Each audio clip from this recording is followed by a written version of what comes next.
Well, hi everyone, and welcome to 2023. Happy New Year, Jonas. Yeah, Happy New Year, Alan. And this is our first video, obviously, of 2023. And I hope your Christmas was good.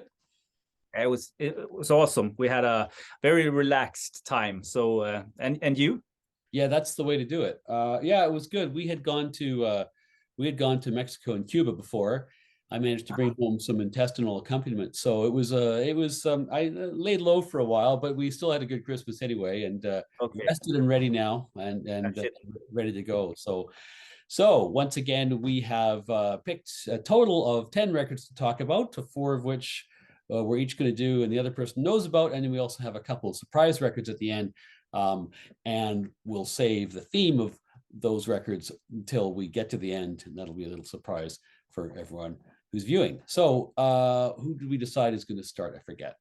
You're gonna start. Oh, it's me. That's right. Okay, super. And so very timely this week because, of course, we this week had the passing of the great Jeff Beck, one of the most remarkable guitarists that ever was, and somebody who managed to move from genre to genre to genre without ever being pigeonholed in that genre. He always was his own self when he was with the Yardbirds, when he did his own solo stuff, and really a unique career as an instrumentalist. So certainly as a guitarist, an electric guitarist, I would say. So a great loss this week. But we didn't even know that he was close to passing when we decided to talk about Jeff Beck's record Wired, which falls to me to talk about. And I'll just pull up my copy, which I don't think is very distinguished.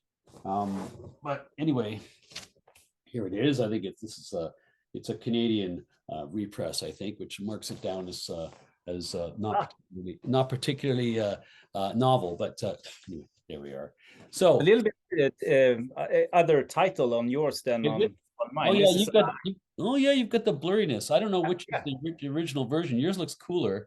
this is 1976 in Holland. So Oh, I think is it a first US or European press maybe? quite possibly. I mean, the Dutch get up to all kinds of things, right? Had it for so long. Like you could get these for a dollar back in the day when I bought this. No one got Jeff Beck records. Well, I think you still can. I think it's. Okay. I think it's. Because it's. He's no longer really rocking out, as it were, right? Yeah. He's doing a different thing here. He sort of lost some of his rock audience, right? And there were, however, a lot of these sold at the time. They pressed a lot of them, so I think I would bet I could still pick up a copy in good shape for less than $10 in kind of value bins here and there. But that doesn't mean it's not a great record, because this Oh is no. an excellent record. It's this great group he had when Jan Hammer had joined, and Hammer is great on here. Beck, of course, is great on here. But there's a contribution from other players as well. In particular, Wilbur Bascom, I think, is amazing on some of these tracks.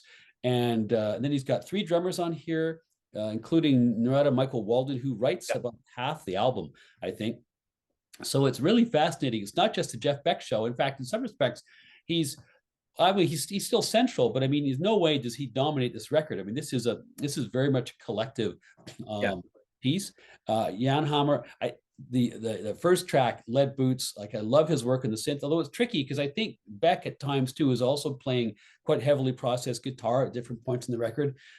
So it's been a long time since I listened to it. So I had to go back and okay, hang on, is that a synth, or is that? And in fact, on a couple of tracks, I think it's actually Beck just with heavy processing on his guitar. Bass work, as I think I mentioned, is fantastic. That song, Sad One as a whole, I think is just great. Come Dancing with the two drummers, it's just funky as anything. And again, the interplay between Beck and Hammer is I think just fantastic. But my favorite part of side one is actually the third track, Goodbye Pork Pie Hat, which is the Mingus tribute. And it's funny. Again, it's funny when you go back to a record that you think you know and you've listened to before. But when I listened to this before back in the day, I was not necessarily as committed a jazz fan or as experienced a jazz fan as I am now. So I wasn't that familiar with the original at the time. But now I have to say, I think this is my favorite version of that tune, actually. Much as the Mingus version is, in its various iterations is great. I love this version. I think it's Yeah. fantastic. And given that it's, a kind of in itself is a reverential tribute tune to Lester Young, there's a kind of a mournfulness and a reverence in Beck's version, which is almost kind of more appropriate to me anyway than the Mingus version. So I think that's great. And then this bass work and Bailey's drumming on Head for Backstage Pass.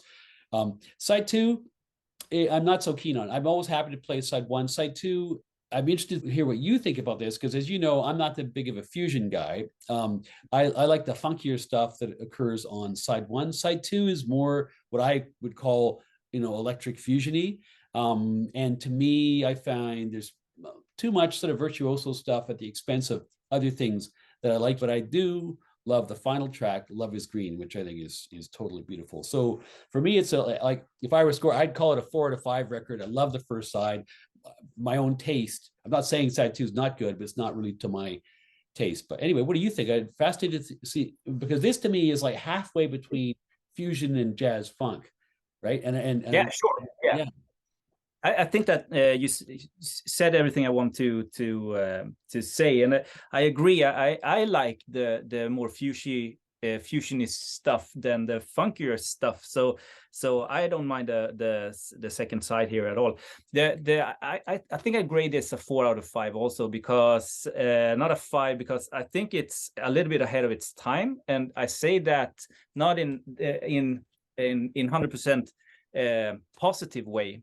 Because I think that the sort of I love Jan Hammer, and I think that his best work was a little bit before this, and then he got into sort of the early the early 80s sound, late 70s, early 80s sound. I can't really put my finger on it, but it's a sound that is compressed and, to me, boring, like too much. And I think that Jan Hammer, he went into that trap, but before that he made some killer stuff.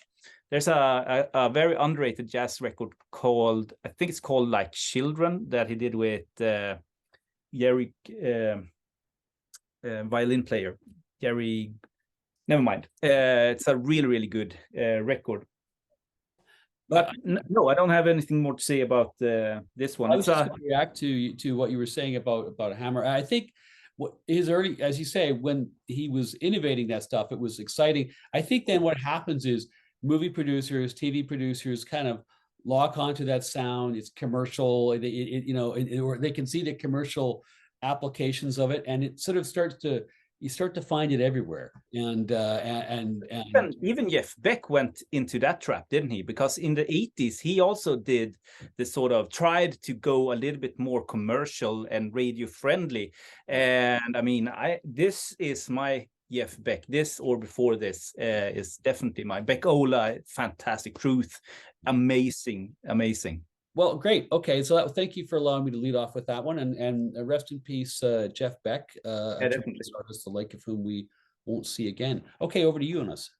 Yeah, next we are going to talk about, and I'm really glad, because I've seen this on our list. Like we compare our Discogs lists, and we see which of the records that we do have, both of us, in our collection. And this is one of those records that I've seen for so long, and I've never dared to talk about it, because it's such a heavy record. Like, I really wanted to listen to it and absorb it and be able to talk about it. And I don't know if I can do that today either, but here we are. So this is John Coltrane, or especially Alice Coltrane, maybe, with Cosmic Music.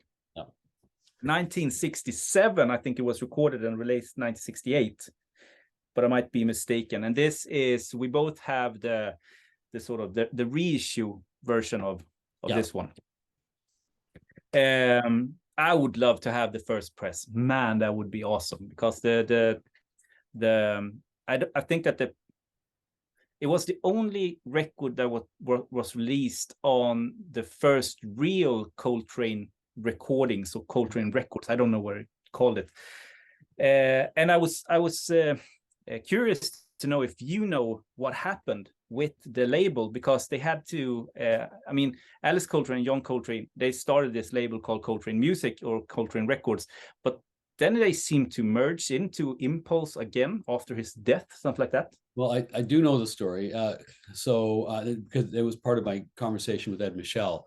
What happens is John dies, and Alice is distraught, and she's got all these tapes, and she pulls together this, some of this stuff that Coltrane had recorded out in San Francisco with with the big group with Sanders and herself and so on. So they had a couple tracks, and then she got a couple tracks in the Dix Hill studio in their home, and then she gets this pressed. What she didn't realize, of course, is that Impulse had the rights to anything Coltrane had recorded while he was still alive.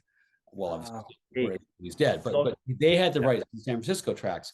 So Bob Thiel calls her up. They Impulse decides they're not going to go down heavy on his widow, right? So calls her up and says, look, actually we have the rights to this, but instead of we're not going to sue you or anything like that. I mean, she had no distribution, so there's very few of those sold.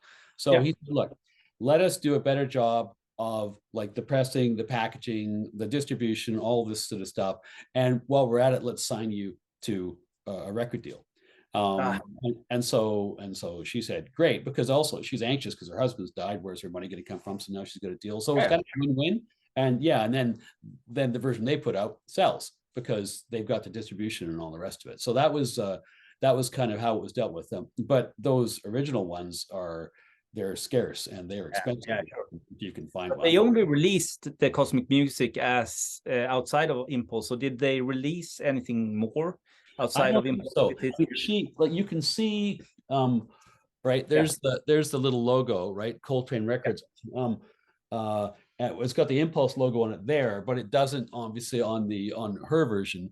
But no, the only record as such, and I don't even know if she had incorporated a company, and or what have you, because they would have had to do a title search and so on, would have bumped into issues.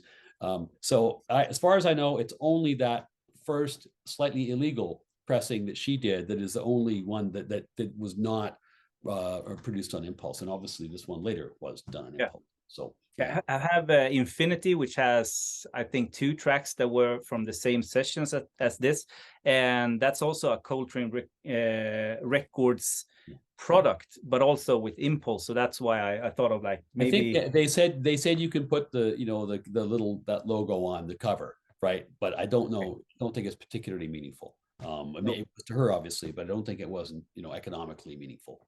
No, okay. Yeah, and music-wise, I mean, a lot of you know about this, I bet. But Coltrane is only playing on two tracks on this, if I did my research correct. But if you listen to it, it's pretty obvious. And the first track is beautiful. It's fantastic, and you can really hear Coltrane playing on it. Can't remember the song title of it. Manifestation. Oh no, sorry. Dedicated to the Oceanic Beloved. Okay. I think that's what he's playing on. No, Manifestation. Oh no, Manifestation. That's right. Yeah. Sorry. Yeah. I never know the song titles. This one. I just listened to it. I never know the song titles. No. So yeah, I think it's a brilliant song, really, really good. But other than that, in my book, this is more of a Alice Coltrane record than a John Coltrane record. Sound-wise, maybe. Yeah. So what's your take on this? I agree. I think it's a great record, but I frankly love the Alice stuff, right? The stuff after he's gone, because at this stage in his career, I find him interesting at this stage of his career, but and I won't say he's lost me, because I'm actually capable, unlike some, of sitting down and listening to records like Ohm, right, and sitting all the way through and digging it and getting something out of it. But I feel at this point he was kind of heading down a cul-de-sac. I don't know, where would he have, if he'd lived another 5, 10, whatever, 40 years, where would what would he have been playing in 1970? It would not have been what he was playing in 1967 or 66. Like that to me, like where do you go with that, right? It was getting, non-melodic, very, very atonal. It was, it was driving some great musicians away, right? Yes. And Definitely. So that to me is kind of limited. Whereas for her at this stage, it's actually really exciting, but listening to her, because she's got this vision for her music, which is going to be realized in spectacular ways in the next 3, 4, 5 years. Like you could hear where you're going to get like Journey to Satchitananda and Pata the El Daoud, like the seeds of those great records are in her pieces here. So yeah, for me, I listened to this. The other day I was thinking, where did I file this? Did I file it under Alice? Because maybe it kind of she deserves, because it's kind of really for her. I think it's the bigger contribution of the two to the record, and it's and it's great. So yeah, I listened to it as an Alice record. Yeah, and I think it's. I mean, if I had to put a number on it, maybe a 3 out of 5. I think that it's the sort of the mysticism or the sort of the cult surrounding the record is a little bit more interesting than the actual record itself, in my opinion. I'd probably go higher, but that's only because I'm a Coltrane freak.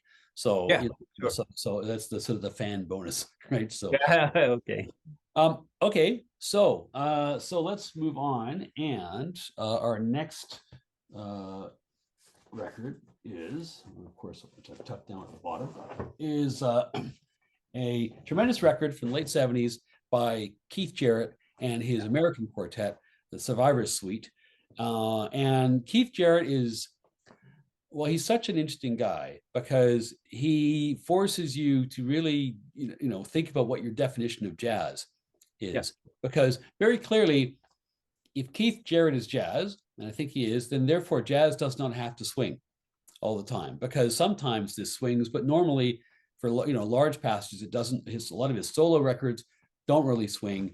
They're clearly jazz for me because they are fundamentally improvisational pieces, and that's and that's for me the kind of the line over which exists jazz and before which does not. But I think this is just a great record. One of the interesting things about it apparently is that he was writing it with a specific concert hall in mind, and he knew, I read it. You saw that, and then he knew that somehow the resonance in that concert hall wasn't going to favor fast tempo, so therefore he writes this with a much with slower tempos in mind, which doesn't mean it doesn't get busy at certain points. No, it does, but my favorite part of this is actually is whatever it's called, an intro or beginning, whatever he calls the first side. The beginning. That's it's of the two sides, it's the one I prefer. This is basically one large extended piece with various different movements, and anything like that, which is nearly an hour in length or whatever it is. I mean, quite long, isn't it? It's nearly 50 minutes long. Yeah. Overall, the two pieces, one and the side one especially long. So I mean, there are records that are shorter than side one, like itself. Yeah. But it's so for me, I like the more contemplative, almost ceremonial sounds on the first side. I think it's him playing a recorder in the first passage at the beginning, which I think is very beautiful. It's also got that fantastic solo by Charlie Haden, and I am a massive Charlie Haden fan, and I think that solo is one of his the best ever pieces. I think the interplay between Jarrett and Dewey Redman on side one is when after Jarrett comes in on the piano, like midway through the track, is just great. Side two gets a little bit, let's say it loses me, but it gets a little formless at times for me, and I'm not as wild about it, but I could listen to side one again and again and again, and it does have this. It's a very grand feeling, when you consider there's only 4 guys playing, right? Yeah. It's amazing the sort of the scale of the sort of feelings they managed to sort of conjure up. So anyway, that's what I think. What do you think? Yeah, I'm with you all the way. I think that side one is better than side two. Side one is a freaking masterpiece and such an underrated ECM record. Even it's an ECM record because you can really hear that it's an ECM record. But I think that the sort of, I don't know, the playing or the structure of the song or what it is that makes it such a non-ECM record. I'm also fascinated of how little space Jarrett takes on it, because in my opinion, he is almost the one that sounds the least of all of them. Like Paul Motion and Charlie Hayden, fantastic. Yuri Redman on reeds, and then sometimes you hear a piano. Like I guess it's his composition, but he's playing with with three like awesome musicians, so exactly. he doesn't have to worry about about what do you think? So what do you think then? I'm interested in that comment you made. What do you think makes an ECM record an ECM record? I thought about this, and I think that it's the sort of the airiness around it. And ECM for me is definitely a hit or miss. Like, I shouldn't say most ECM records that I've heard are, every ECM record is good, but there are ECM records that are freaking fantastic, like really, really fantastic. It's not like Blue Note or Impulse where everything is fantastic. Like they could fart in a microphone at Impulse and it would be a masterpiece. Like, and ECM is like everything is good, but it's I think that it's the airiness around it. It's a very Scandinavian sort of sound, in my opinion. I totally agree. I agree with all those comments. There's a minimalism, right? Mm-hmm. And it's funny. I'm not going to pronounce his name correctly. Jakob Bro, or the guitarist. So we saw him at the Village Vanguard, and I didn't really know his music before, but we wanted to go to the Village Vanguard, and he was playing that night. And, we didn't have much option really in New York for a few days. It was a great show, I had no idea what to expect. It's quite funny because he came out, and he's in he looks like he'd been sleeping on the couch. He's in like a pair of cords. He's got a button-down shirt, but it's kind of untucked, and I think he was in his socks. And his corduroy pants were kind of rumpled anyway. So he looks like he just been, got up, or, pizza arrived at the door, this kind of thing. And he's, but his playing was beautiful, but it was very spare and very minimal. And that's, now I understand, because I've now listened to his stuff and bought his records and so on. Like now I understand that's his thing. But I remember thinking at the time, if this guy has a recording contract, which I'm sure he does, he must be on ECM. And sure enough, absolutely. But they scooped him up right away. But sometimes it can be a little bit sterile, a little bit cold, and I think that's down to Manfred Eichner, I think, because he's the guy on the dials, or in the producers in the control room for almost all these records, right? But but when it's good, it's good, really good. Yeah, I know there's a book about DCM that I have on my sort of want list that I want to read up on, and I've actually bought quite a few ECM CDs lately, because they continued producing fantastic music way after vinyl was gone. And you can find CDs for next to nothing. And the musicianships, there's nothing wrong with the musicianship on the records or from then or now. So I've been. There's certain eras of music. There's certain eras of music. It's just not worth bothering chasing down the vinyl, right? Because they weren't making much of it, and anything you get now is some sort of an afterthought. It's like there's an Austrian producer duo, Kruder and Dorfmeister. I don't know if you know those guys. Anyway, but they produce some incredible music. You can't find that stuff on. You can on vinyl, I think, but it's weird to say, but it's better to find it on CD, right? It's in its natural form. Okay, so highly recommended. Highly recommended. Me too. That's like the end of that. Good record. Thumbs up from us. Okay. Next. This is definitely. Let's see here. Yeah, this is definitely the record of the sort of evening for me. I sort of rediscovered this record Oh shit, I love this record so much. And I listened to it today. I bought this for €1 back in the day, Yep. and I haven't listened to it since.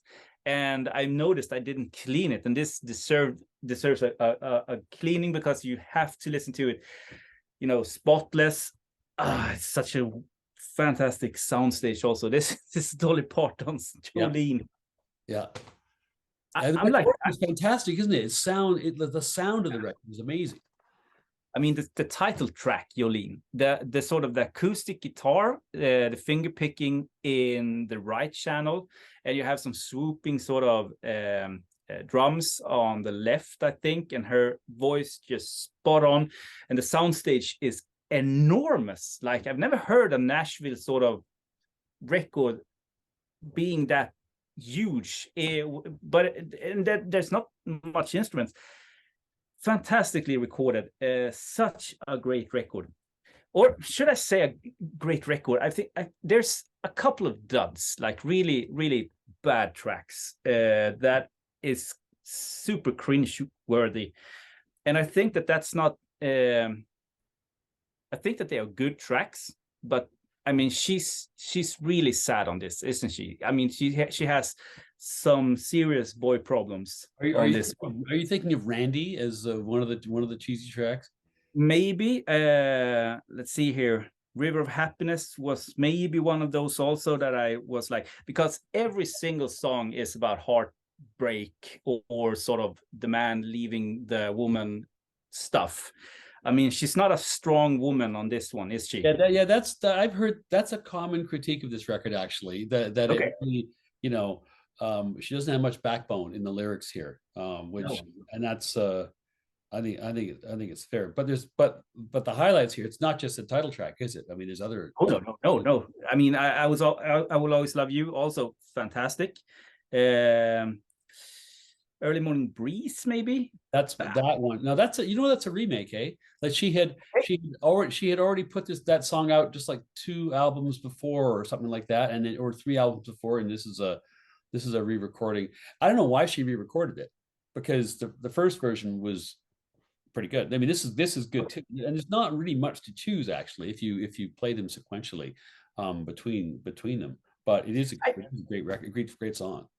I know nothing about Dolly Parton, like nothing. And I was, when I did the research now, going into this recording, it's her 13th solo record.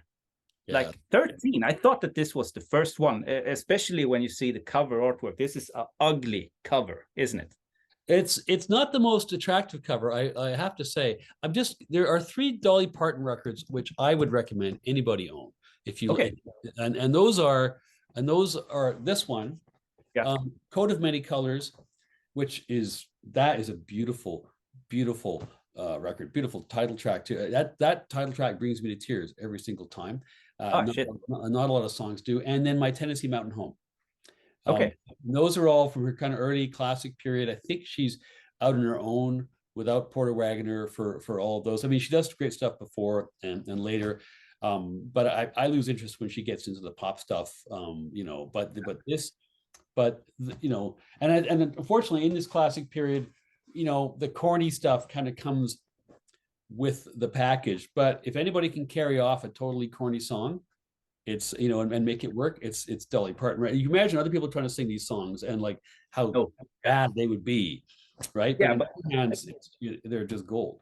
So in one way, when I sat and listened to it in my car when I went back and forth to work, and when I listened to it, it was almost like it struck me like it's a concept album of sorts. Like she almost like what it's called with Paul Simon, 50 Ways to Leave Your Lover. It's like should be the title of this should be 50 Ways to Leave Your Lover or something like that instead. Then it would be I'm wrong. Yeah, it does. There's a certain pathos to it. I agree. all right, but it's a good record. I mean, the sound quality wise, and I mean, at least 2/3 of the record is fantastic. Yeah, I was just gonna say, if you're an audiophile, this is a great test record. If you want to show off your stereo, you're good. No, I mean, I never thought that Dolly Parton would be a sort of audiophile material thing, but yeah, definitely. This is an 80s press and it's on Dynaflex, but it sounds good. Yeah, Bob Ferguson, of whom I had not heard, is the producer. But I mean, there were, and also just if you want to know more about like the production and the studio sounds in Nashville, I highly recommend the there's a podcast. I think I might have mentioned it before here, called Cocaine and Rhinestones. Yes, yes. Yeah, you mentioned. Yeah, and that guy does a few different particularly discussions of George Jones, a few different discussions of like kind of the studio setups in Nashville in the 60s. And it's just if you're like a recording studio nerd, those are absolutely fascinating podcasts to listen to. I totally recommend. So speaking Awesome. of the South, Yes. the next record we're going to talk about is by a classic Southern band, but a band which is, however, sometimes kind of difficult to pigeonhole, and all the better for that. And that, of course, is the Allman Brothers. And this is their record, which I think is their second, but I'm not 100% certain. It's early on in their sequence. Obviously, Dwayne's still alive, so it's fairly early. Idlewild South. I have one that's got it's got some sort of nasty sort of brown damage on the opening here. But otherwise has a nice kind of, does your copy have this sort of rough exterior to the record? Yeah, a little bit, but it's not super rough. This is I don't think it's a first press. Capricorn Records is your Abco or what? Yeah, that's the one. Here's the Abco. Yeah, yours is definitely the older press. I bought this when I was in New York, and I know that because I kept the price sticker inside of the cover. All right. I always did that, but I don't do that anymore. That's a shame, really. Well, it's $6 for it. That's not bad. Yeah, I think this is the first press, but it's seen better days, let's just say. But the record itself is in good shape. So this is this is the classic Allman's lineup, with Dickie Betts and Dwayne playing guitar, Greg singing, Barry Oakley on bass before he kind of cracked up a bit, and Butch Trucks, of course, and then of course Jai Johanni Johansson. I just see what you make of that, what you make of his name, because that's there he is there. Jai Johnny Johansson. Jai Johnny Johansson. Jai Johnny Johansson. Famous Swedish musician. So anyway, this is probably my favorite Allman's record, actually. Oh shit. I know people, I mean, people love the live record and so on. And this is like of the Dwayne era Allman's. Yeah. And because you can make a great case for other records like Eat a Peach or whatever, but this to me is the best one that has Dwayne on it. I love like those twin guitar lines, even from like the very start, when Revival, which is like one of the most happy sort of upbeat tracks they ever did too. It just gets you in a great mood listening to this record. And when I say they're hard to pigeonhole, like the next song, like Don't Keep Me Wondering, which is like, is it blues? Is it country? Is it rock? Like it occupies the space somewhere in between, and with the slide guitar. Midnight Rider, I love that riff. Love that, the harmony vocal. It's a total classic. Elizabeth Reed is just one of the epic guitar workout, right? And fascinating mastery, or not so much mastery, but sort of influence different styles. Like even at the very end, like Leave My Blues, listen to it again, think of James Brown, right? I mean, it's definitely got a James Brown funky influence to it, right? And so they're country rock, but I mean, they're not country rock in the way that that Lynyrd Skynyrd were country rock, right? They're so multifaceted in the kinds of music they could play. And their influences, which were obviously many. It's a fascinating record by a fascinating band. I love it. As I say, this will be the one. If I could only keep one Allman's record, I think this would be the one that I would hold on to. So yeah, what do you think of it? Yeah, I think it's a great record. I don't think that it's the one that I've played the most. And if I could keep one Allman's record, it would be the live record, because I love that, the sound of it, the energy, and the song quality. great picks, you know, especially Whipping Post. I mean, I'm a huge fan. Everyone's a huge fan of Whipping Post. And it's interesting that you say, because you're totally right about it's not being country, it's not being, you know, blues, standard blues at least. Maybe a little bit Americana, but not. Yeah, they are hard to pin down. And I think, I don't know if it was Dwayne that drove the bus, so to speak, when it came to the sound that they had at this point, because I lose a little bit of interest when it comes to Eat a Peach and then Brothers and Sisters or whatever it's called. And I have nothing more with Allman Brothers, and I don't have anything of Greg's. I have his first solo record. I think that's good. But I'd rather play my compilation of Dwayne Allman's Chronicles or something like that, when he played with, was it BB King or Aretha Franklin played with her too. So well, I mean, they were you know, Dwayne had all kinds, like you mentioned, Dwayne played with Aretha, and they had all kinds of blues and soul influences. A lot of the songs here in theory are blues songs because they're using blues scales and blues forms, right? 12-bar forms and so on. But they don't, like Hoochie Coochie Man, right? Okay, there's a classic blues tune written by a classic blues man, Willie Dixon, but the arrangement here is fundamentally different, right? It is a totally different way of approaching that song. You know, if I forget if the Stones did it, but if they didn't do it, they probably ought to. I mean, it's the kind of thing the Stones would have done.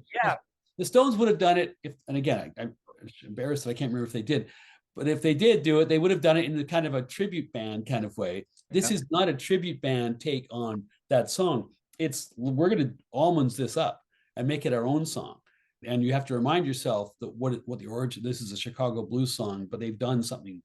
So that, Parton has done Hoochie Coochie Man a bunch of times, and that's a tribute song. Like that's a cover of that. That's just like you say, this is a Allman product that they do with that song. And I've never heard anyone do it like that, I think.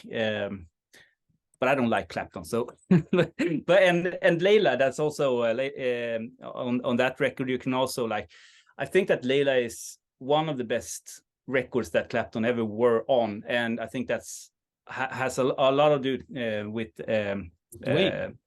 Wayne, and the Traffic guy, Winwood. Winwood, wasn't he in? He's in there somewhere, but I can't give you chapter and verse on Layla, but I do know Wayne's on there. I couldn't resist Googling, and the Stones did play Hoochie Coochie Man, but only live on the BBC. They never cut as a studio track. So I knew there was something in my head there. Anyway, nice. Resolved. But yeah, I mean, they're a remarkable band, the Allmans. Or that particular iteration of them was hard to pin down, and all the more fascinating for that. So anyway, great record. Great record. Okay, my turn. Yep. Let's see. I have some notes here for this one. It's 1977. Yep. I think that this is first UK press, maybe. No, fuck it. This is Lust for Life with Iggy Pop. Such a great record. Like, shit, the energy on this is just to die for. And that opening track, Lust for Life, like with the drums, and it's not like the super hard hitting drum. Well, it is, but it's more of a driving drum, produced in Hansa studio, and you can really hear that. I think on the entire production, like produced by David Bowie, Iggy Pop's second solo album after The Idiot. I don't know what more to say about this. It's a fantastic record. I hold this higher than Idiot, actually. Yeah, I think I do too. Those drums, you know what those drums remind me of? Whoever plays the opening drums to Sing Sing Sing. Think of the drumming intro to that to that track. Anyway, it's the same kind of energy. Yeah, it's an incredible record, I think. But you know what's fascinating?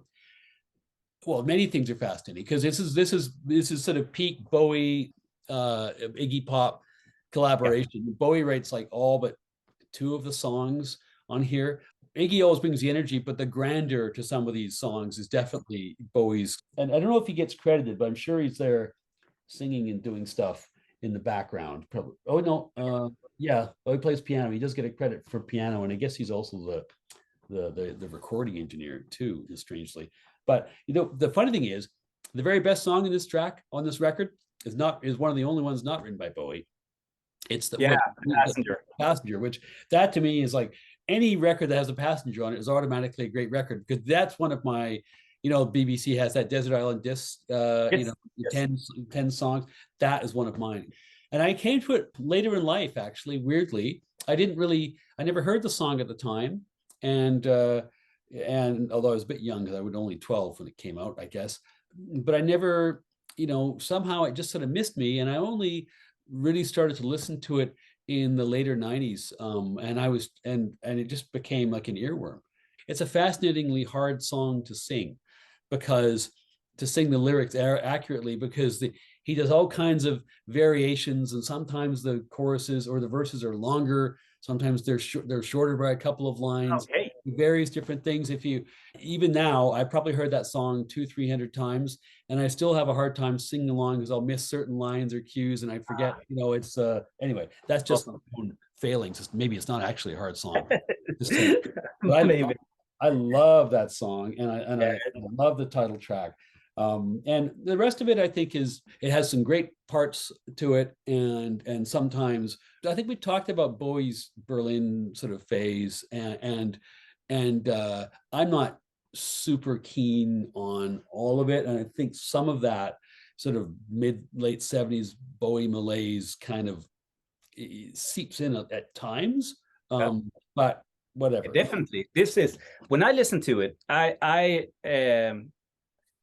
my reaction now when I listen to it today was that this is a Bowie product. Like in not only the songs and not only the sound, but it's in the arrangements. It's such a Bowie product, in my opinion. Bowie is definitely all over that, and I think it's great. I love his Berlin period. Yeah, it's like the Bowie band featuring Iggy Pop, you know, Yeah, a but little bit like that. Yeah, kind of yeah. what this is. Well, I mean, he wrote whatever 80% of the record, and he produced it pretty Mm. much. I mean, I mean, the producer is nominally the Bewlay brothers. I don't know. Do you know who they are? The Bewlay brothers? Never heard. No, I should have. I should know, but I don't. I know that when I read up on it, one of the producers. Let's see here. Is it a fake name for Iggy and Bowie? Do they call Maybe. it? Because is it like Nanker Felgi or whatever, like the Stones used to do, kind of thing? Like, you know, Living Twins. maybe it is. Got to read up on that. Anyway, great record, eh? Great record. Great record. Okay, where are we at now? Aha, a little known jazz performer, somewhat obscure, but we're going to try and give him some profile here, by the name of Miles Davis. And Feels like we've gone through his entire catalog soon. yeah, exactly. Well, I don't know. There's a lot to go through, but Yeah, that's a in lot fact, to go through. if you look on Wikipedia for Miles's discography, it has a disclaimer at the top saying basically this is a living document that could never possibly be accurate. You know, Oh, so basically, I guess I presume that there were like zillions of fights in like the, you know, in the chat area between Miles fans, and like, you know, like, yeah. oh, that was the, you know, that was the RCA pressing, et cetera, you know, kind of thing. Anyway, so this is Someday My Prince Will Come. I'm very proud of my copy here because it is a first mono pressing, with the Columbia 6i Beautiful. label, and which I got in Mexico City just recently. Oh, I nice. walked into a store, and there it was, and it was very reasonable. I mean, it's got like a split at the top, which I have to fix, and so on, and one at the bottom. But the record itself is in great shape. This is, of course, this is like, I mean, Miles is seemingly always in transition, but this is, you know, which transition? This was the one where Coltrane is basically got a foot and a half out the door. Yep. After his second stint. So Mobley has come in, and that's one of the reasons I think why this record doesn't get very good press, because I was like, oh well, you know, I mean, it's a step down. Most of the sax playing is Mobley, so, and true, right? I mean, where Coltrane is on the, where he appears on the two tracks he does appear, he's fantastic. I think he's in the form of his life. And poor Mobley, who shares a track with him at one point, it gets a little bit overshadowed. But Mobley is no slouch. He's more traditionally hard boppy, sort of blues oriented player, and that's what he did, and which is why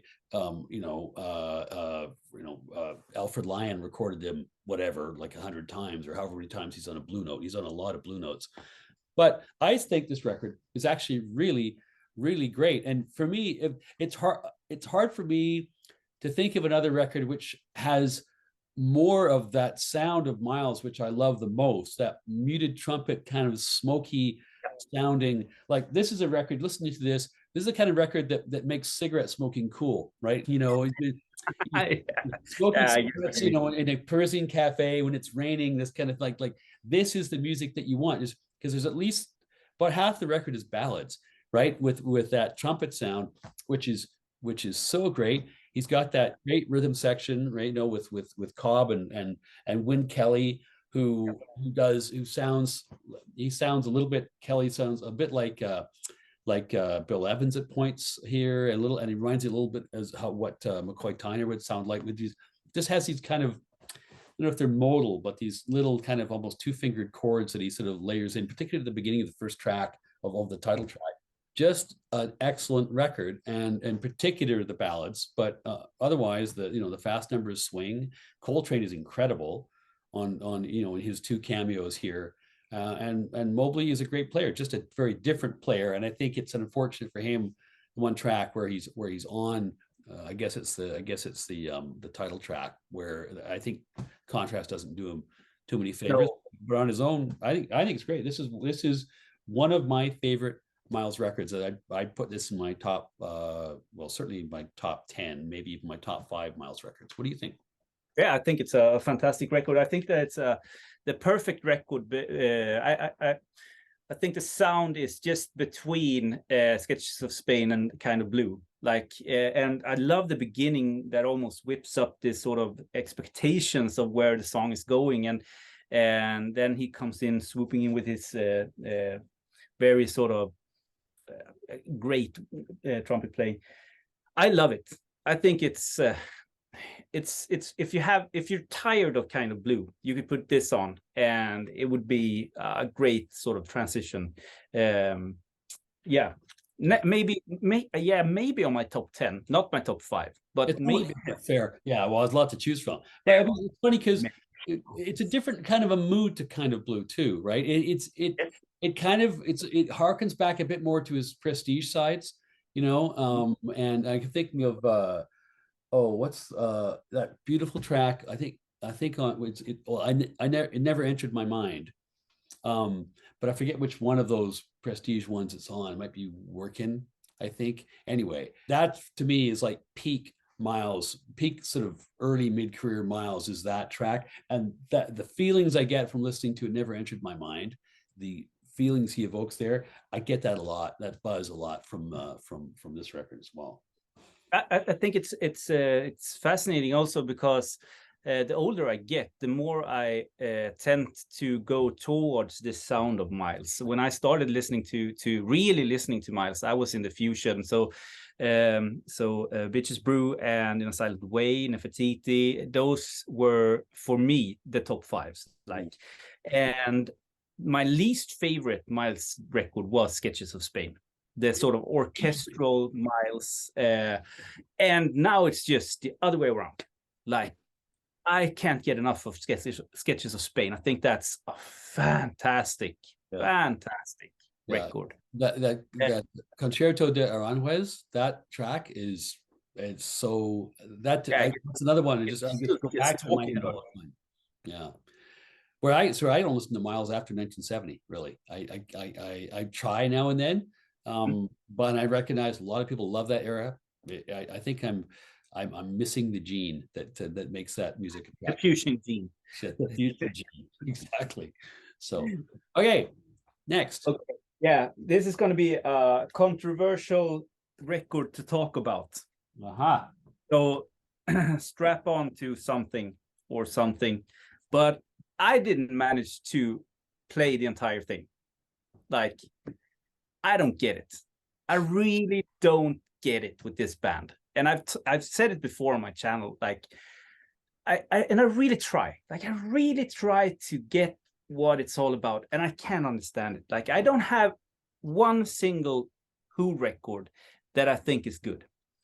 And I listen to maybe that's a statement. That's a That's a statement. Yeah, I'm gonna lose so many subscribers now. I don't care. I'd listen to like 5 or 6 songs on this one, and I had to turn it off. Like, and I think that the thing is, I can't really wrap my head around Roger Daltrey's voice. I think it's a little bit like Roxy Music. I love Roxy Music, the music, but I can't stand Brian Ferry. Right. Like, when I just hear his voice, I get pissed off. Like, and all the solo stuff that the other musicians have done with Eno, obviously, but Manzanera also, fantastic.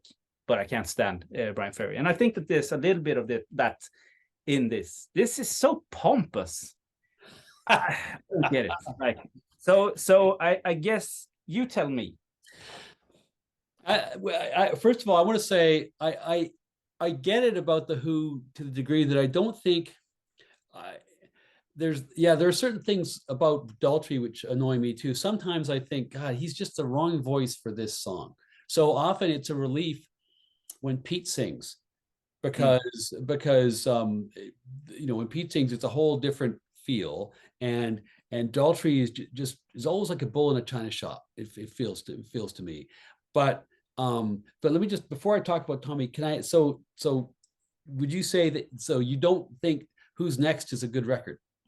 Now, I think that there's songs on Who's Next that is good. It's been a while since I played it, and if I had to, gun to my head, had to pick one, the Who record, it would be that, I guess. And the other Who record, actually, which I think is incredibly good, is actually that weird compilation semi-live album called The Kids Are All Right, which sort of soundtrack to the film. That has some incredible versions of songs, in fact, and including what I think are much better versions of the songs on Tommy. The hit songs on Tommy are on that, because they did some spectacular live versions of some of the tracks here. Like at Woodstock, they did great versions of the tracks here. But I listened to that. I listened to the Woodstock concert, and I was like, and everyone is talking about Live at Leeds, and I have that also, early press with all the hoopla in it, and I mean, and it's just like this muddy sound. I don't get it. Just like, I don't get it. I think people like the energy, but as for Tommy, so I like a lot of parts of it. This is it's such a cliche, but had it been a single album, right? Had it been a single LP, might have been a lot better. Okay. There's a lot of, I mean, I don't like opera itself, let alone rock opera. I don't like opera. The reason I don't like opera is not because I'm a Philistine. Well, maybe I am a Philistine, but I love the arias, but it's all the shit in the middle that I can't stand, right? All the recitative, kind of the B-list stuff they pad out. It's like, well, I'd love to go see a play. I'd love to see a concert. I don't want to see a play and a concert mashed up together, which again makes me probably a Philistine. So same here. There are, I think, some of the Who's greatest moments around here, like Pinball Wizard. Right? I mean, yeah, sure. Very good candidate to be their greatest song ever. See Me, Feel Me, I think is great. Live version of that is better. I love the riff in I'm Free, but 2 albums worth, it's a long slog. It's a harder slog. I mean, I've been highly critical about the White Album, which has, a lot of self-indulgent shit on it as well, frankly. Sure. This it's not so much I guess it is self-indulgent. It's more, as you say, pompous. It's overreach. He does the musical idea is to flesh out 2 solid hours of pop or whatever, an hour and a half of pop music aren't there. Yeah. So I mean, really, and now people are going to be. I'm sure there's some neck-bearded, Tommy fans out there who are sort of gripping the sofa and stuff. But and critical appraisals of this, people used to say it was great, like the best thing since sliced bread. Now I think most people are like, yeah, you know, it's got some good songs and a bunch of stuff that there's a lot of revelatory stuff about, you know, Pete Townshend's upbringing or what have you, you know, which, do I want to hear songs about abuse of children? Not particularly, although I can understand it'd be very meaningful to the artist. So I'm willing to sit there, particularly if it's a beautiful song. But if it's not a beautiful song, well, okay. You know, Pete's working through some issues here, and more power to him, I guess. But it doesn't for a great record. I don't think it does. But, yeah, I've tried some. I've seen some documentaries, and I've listened to. I mean, I have almost all their records, and I don't get rid of them like Roxy Music. I sold everything. Like I had an entire. I really tried because I have two friends who are super into Roxy Music. They think that it's the best ever, and I really tried. So I kept the records for so long, and I sold it. And now my friend who passed, he had all the records. So I kept them now also. That I got from him or the family. So I'm gonna clean them and give them a try again. I would say that if you like The Who, you don't actually need this record, because all of the best parts of this record are available two other places and two other Who records that you should have.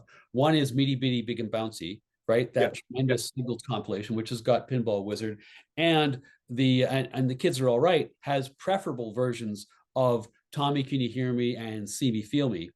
Really great versions of those songs, better than on here. So here you just have inferior studio versions and a bunch of recitative, right? So, what do you sell Quadrophilia? Is that do you think that that's a better record than Tommy? Which one? Quadrophilia, is that Quadrophilia? No, I don't. It's got even fewer sort of memorable moments on it. Yeah. Frankly, it's sort of, you know, I mean, credit to Pete Townshend for trying to expand the art form, but I mean, the reality is the highest point of achievement for him in rock opera is actually a quick one while he's away. That little 8-minute song is fantastic. Tells a story, which this sort of tries to do, but doesn't really. It's not obvious when you listen to it, and also is great music. Right on top of that, the version they did on the Rolling Stones' Rock and Roll Circus that's one of the great moments in the history of rock and roll. That performance. Right. And so he should have just quit then. Right. But I think, well, this 8 minutes is good. A double LP, will it be even better? Well, no, Pete, it wasn't. So we now know this historically. People were wowed at the time, but we love to read the comments on this one. Like both on your and my channel, it's going to be great. There you go.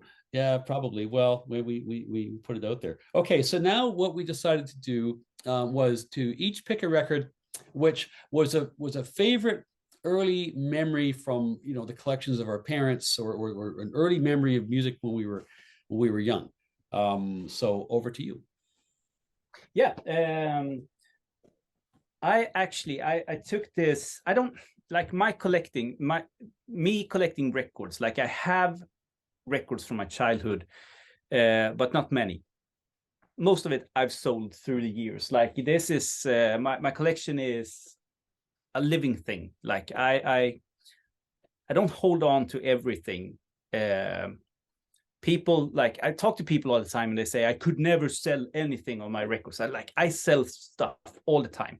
Like but there are a few records that I got from my dad that I remember from my earliest childhood or memories, or maybe when I not earliest, but really when I started to notice that there were record covers, and there were artists, so I think that the record I'm going to show you is from 1988, 89, maybe something like that. So I'm 7, 8, or 9 years old, something like that. And the record is this, actually. So this is Roy Orbison and Friends. Oh, wow. And I remember my dad playing this a lot at home. This, and I think he also played Mystery Girl, because they came out about the same time, 1989, 90, something like that. 1989, yeah. And that is also a fantastic record, in my opinion. But this I have fond memories about. A Black and White Night Live. So you have Roy Orbison, obviously, but Bruce Springsteen, Tom Waits, and Elvis Costello playing on this, and that's that's a pretty wild bunch. It is. What date was it recorded again? When was it recorded? 1989. Okay. So when my dad played this at home, this is just before he got his CD player, I think, at least. Must have been. Yeah, sure. So when he got his CD, he gave me all his records, like 2 crates maybe worth of records, and his record player. So I was like 10 years old, something like that, when I had my own record, my turntable in my room, and a crate of records. I remember like there were some Status Quo and Creedence, but also this one. And this one I've kept through all the years. So was that released posthumously? Then, because didn't he? When did he died? No. Let's see here. He died in the 80s, didn't he? Hang on. But maybe 89, 90, because 88 Traveling Wilburys came out, I think. And he died in December 88. So December 88. So that must have been recorded and then released posthumously, I'm assuming. Yeah. No in sleeve here that says anything. But it's produced by T-Bone Burnett. Great sounding one too. So this has to be one of the last things that he did. This and Mystery Girl. Tell me about the music. Is it? It's good. He does Only the Lonely, In Dreams, Dream Baby, a lot of dreams, Crying, which is a fantastic song. And obviously Oh Pretty Woman. So All I Can Do Is Dream of You. So his sort of the greatest hits, I guess, but with cool guest artists like Elvis and Tom. Very cool. Huh. So that's one, and I actually cheated because I took 2. Good. And I want to show this because to sort of go down my Swedish heritage. This is also a CD box set that my dad had. Oh wow. Stolen from him. So this is hope he's not watching. No, I'm just kidding. I got all his CDs. This is prog hits in Sweden. Nice. And I think that this in one way, but especially this, sort of took me on a path of what I am looking for or what I'm listening to today. There are a lot of prog on here that is shit, like really super bad, but some of this are the best music that ever been produced in Sweden. Fantastic compilation, 3 CDs. I'm really glad that he had that.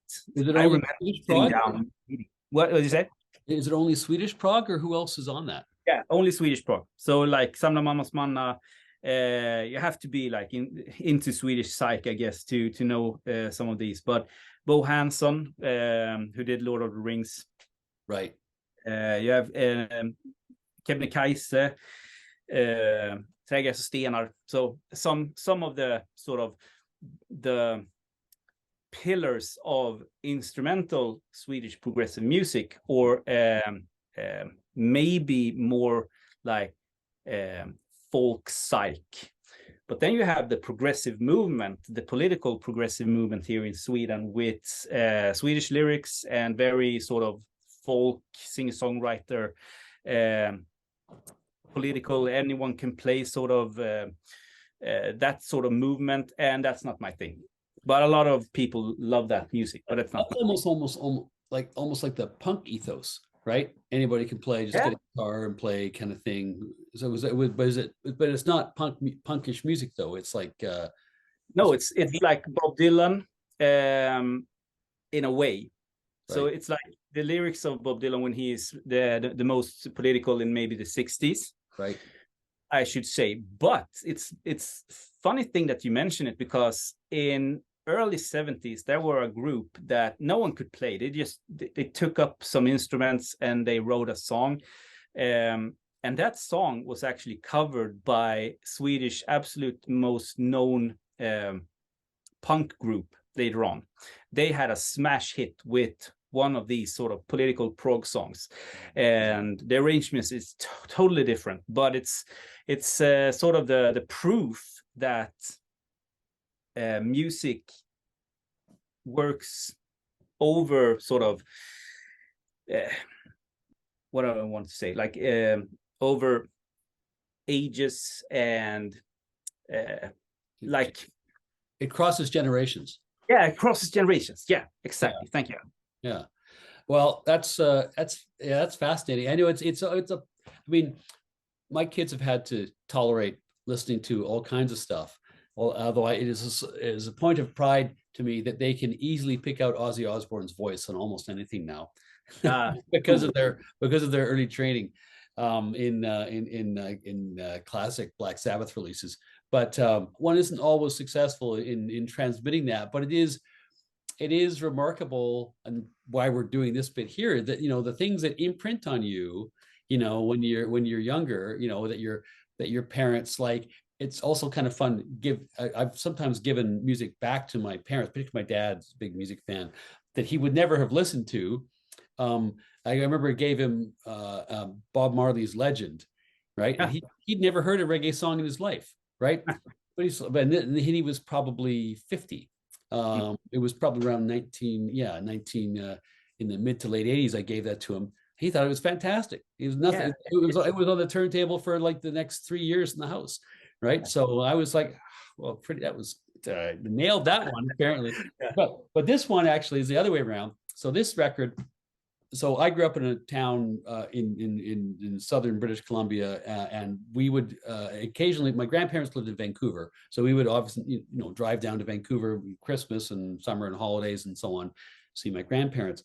And my mother had this record, and it was definitely one of her records, one of her faves. And either she or my dad had made a cassette, like a homemade cassette tape of it, and so. And in our car, we had like a Datsun 210 or 510 station wagon, which didn't have a cassette player. It had radio, right? AM radio. That was basically it. But they had a cassette player with batteries, which they, like a little single cassette player, like a little one, like you would use for recording a conversation, like interviewing somebody. Yeah. So, which is sitting on the floor by her feet, and then she would play. And this was one of the only cassettes that they had. And so I remember this. I always remember this music, particularly these long car trips. It was like a 4 or 5 hour trip, to get down to Vancouver. So it was, so I would remember this. And it is a Spanish record by a Spanish singer by the name of Maria Astiz, and it's if you had to classify it as a genre, it's basically folk, like a Spanish folk. She has the voice of an angel. It is just incredible music, and she has the most remarkable range that you can imagine. And Stiggs plays guitar. There's also some orchestration on this as well. She becomes more popular in the later 70s, but this to me is the absolute peak. This is like I don't think it says, but I'm assuming it probably says. This is a Canadian pressing, strangely enough, but this is a date on this. Vanguard. I don't know that there is. It's a Vanguard pressing. So which another reason why it's a folk record, because it's Vanguard. So I'm going to say this music is like 68 to 70, something like that, somewhere in there. But just magical music. And if you haven't heard Maria Astiz, I recommend. Definitely go and check her out. Yeah, you do that. And particularly if you in any way like, say, for instance, Joan Baez, you would love her music. Actually, is it only sung in Spanish, or is it sung in? Yeah, so like okay, so for instance, one of the classic songs here is, they're all in Spanish. Canción del Ruiseñor, the song of the Ruiseñor means some kind of bird. It's like sparrow or something like that in Spanish. They're either written by her or they're traditionals. There's one, she got an arranging credit on here, which is often what you get when they're traditional songs. Just a remarkable record and a beautiful voice, and highly memorable. And if you like folk music, this is one to pick up, I would say. So there you go. And always a happy memory for me, that one. So yeah, awesome. I'm going to check it out. There we go. Well, that brings us, I think, to the end of our whatever it is, 6th, 7th, I forget. So I'll have to look it up before I prepare the video. But this was great. Been a while. I had a great time. Yeah, me too. Yeah, it's awesome to be back in some some like be back. But it's been a while since we did the last one now over the holidays and stuff like that. So and I know a few folks certainly really enjoy these. So and we always try and do something slightly different. If you have suggestions yes, if because we always have a couple where we sort of are kind of a it's a bit of a curveball kind of thing. So if you have a suggestion as to what we might look at the next time we do this, we're all ears, and we'd again always like the feedback. So thanks very much for watching. Yeah. Okay, bye. Bye.